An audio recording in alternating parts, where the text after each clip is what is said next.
getting ready to go pound the posts in.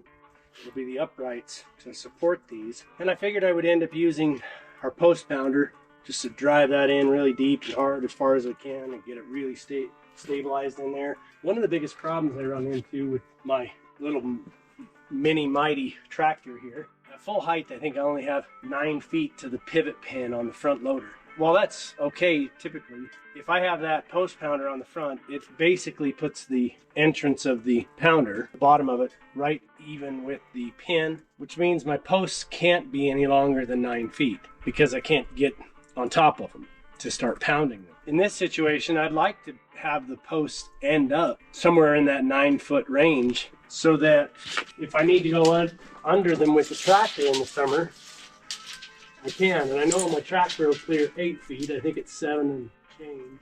That's pretty close to 8 feet. I'd like those to be up off the ground far enough that I've got 5, 6, 7 feet of clearance from the bottom of the panel to the ground so that that snow can pile up off of them and I don't have to worry about it.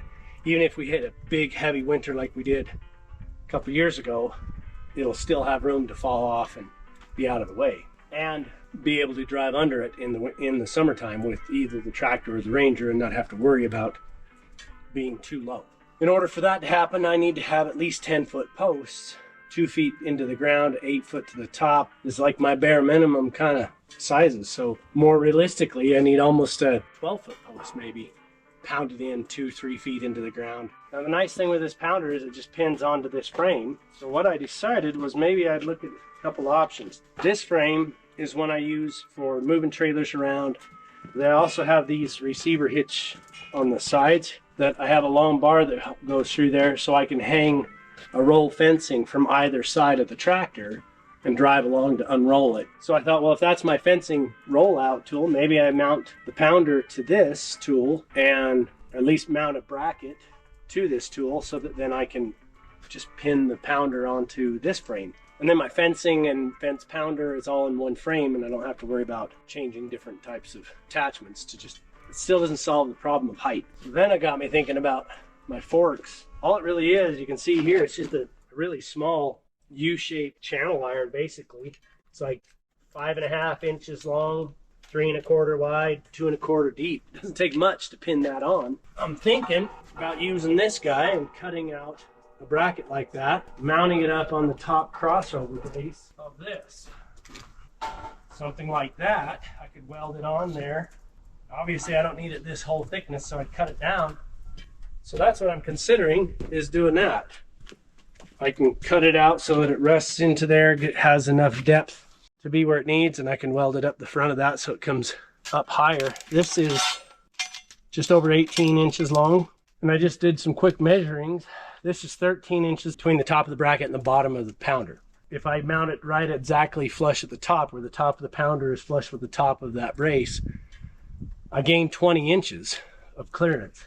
But I think I can put the whole length of this across the top of there. I need 12 inches to get to the 2 braces, so I could gain another 6 inches rise, which would put me 26 or so inches taller than that reach.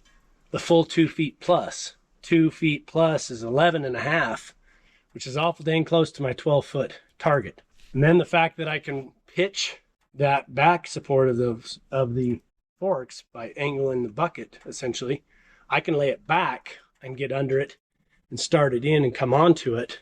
So I could cheat an extra 6 or 8 or 10 inches. I think I'm going to do that. I think I'm going to cut this and fit it so that it will go on top of that brace. And then I can just unpin this from this frame and pin it onto there as needed. And obviously, because it pins on, I don't have to leave it on that frame. I can unpin it from that frame, and then it's not in the way.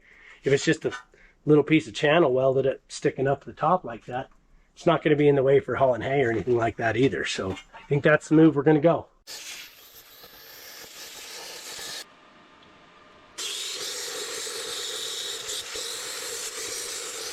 Is that like a plasma cutter? Yeah, exactly what it is. Oh, wait. Somebody that doesn't pay attention to tools all that much, that's a really good guess. Hey, wait. Exactly what it is. Plasma cutter.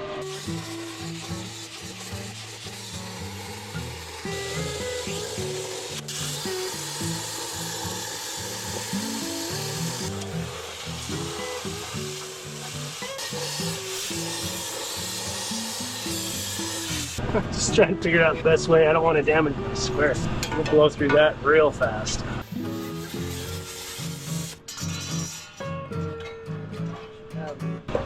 One side, so it'll cut out. Now I have to trace that on the other side and get it right.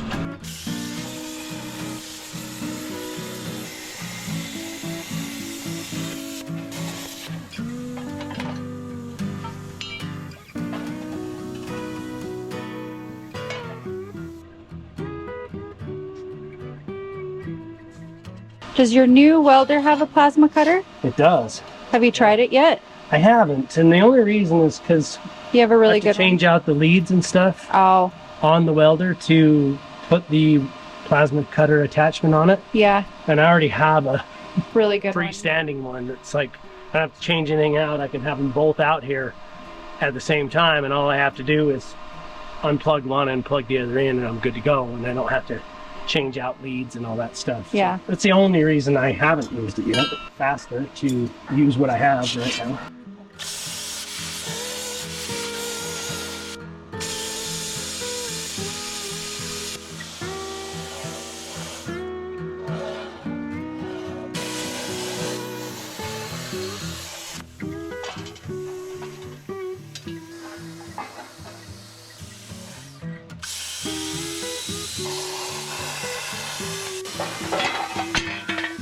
Is it hot?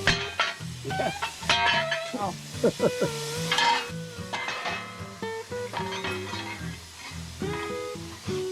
How many of these do you have to make? Just this. Oh.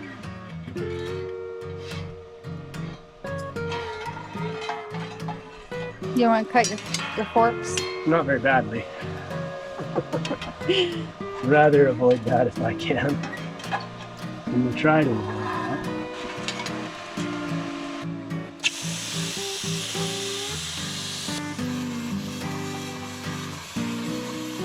What an interesting little thing. Pretty neat, isn't it? Yeah, it really is. It makes quick work of making pretty good cuts, especially when you got it dyed like that.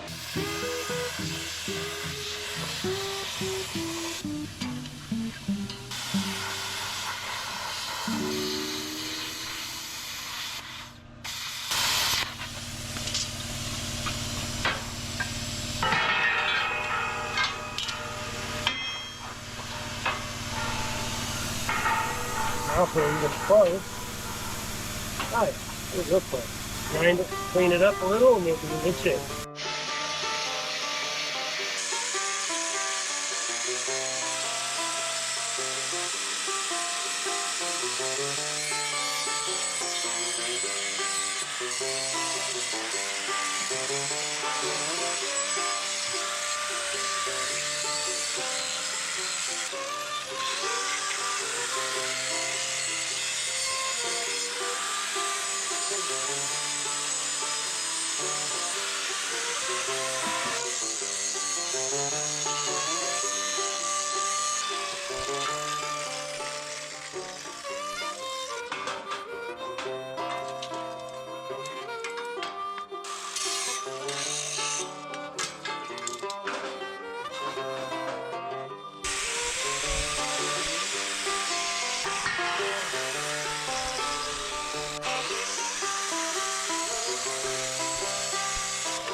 Are you welding that on the tractor? Yeah, that way I can move that hydraulic pounder right here. Oh, like higher Just up? pin it, and then it's way higher. Oh. It's like almost 3 feet higher. It's 2.5 feet at least.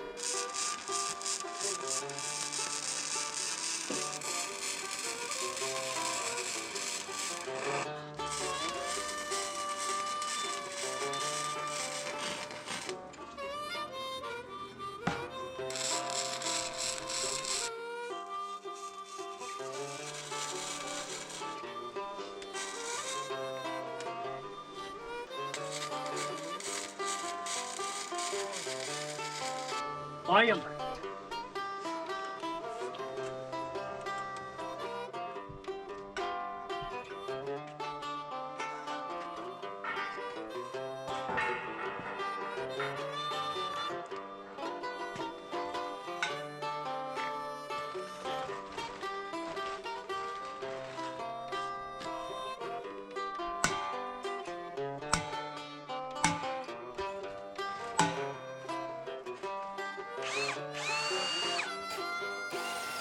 The battery's starting to quit on me.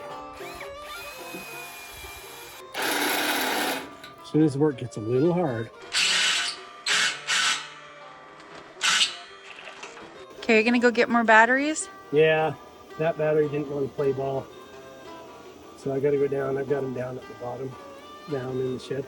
Making a super duper off-roader.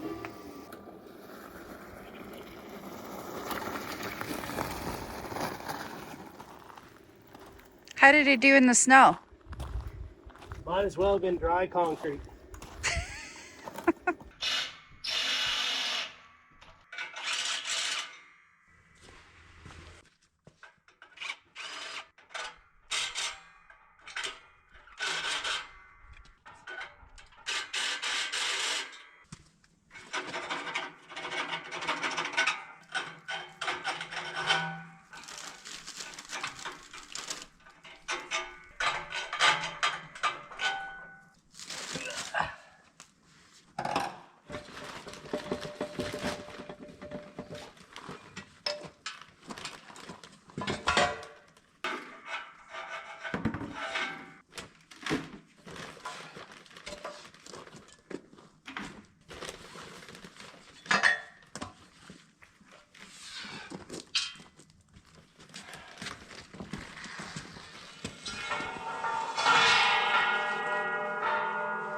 What?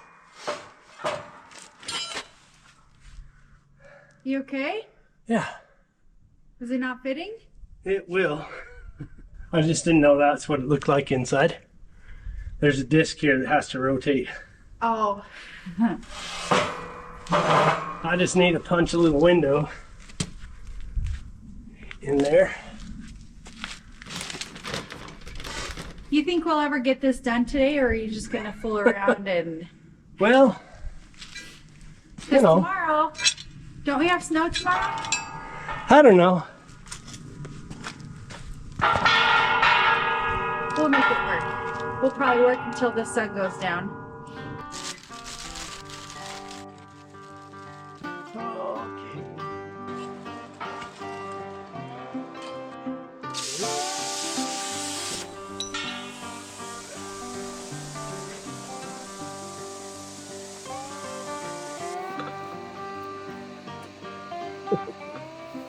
This is always the fun part about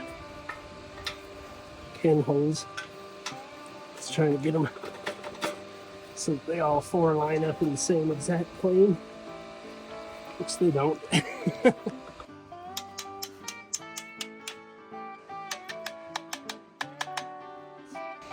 We're gonna have to adjust some pins.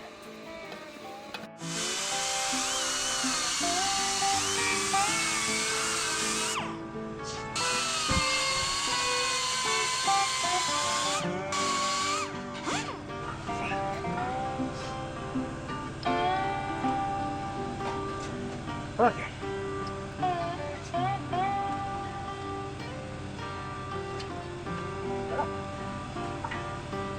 Okay.